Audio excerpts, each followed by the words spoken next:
And then more importantly, I'm also seeing that they have highlights available.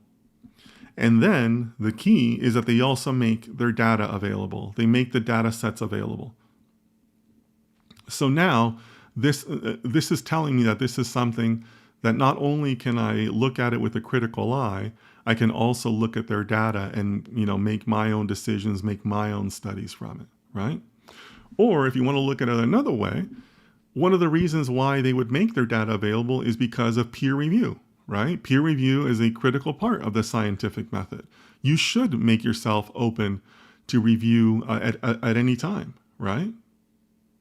So something like this, again, the topic catches my eye.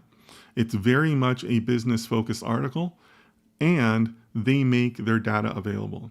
This is a perfect example of something that you could be using for data science and to apply your own data science work, right?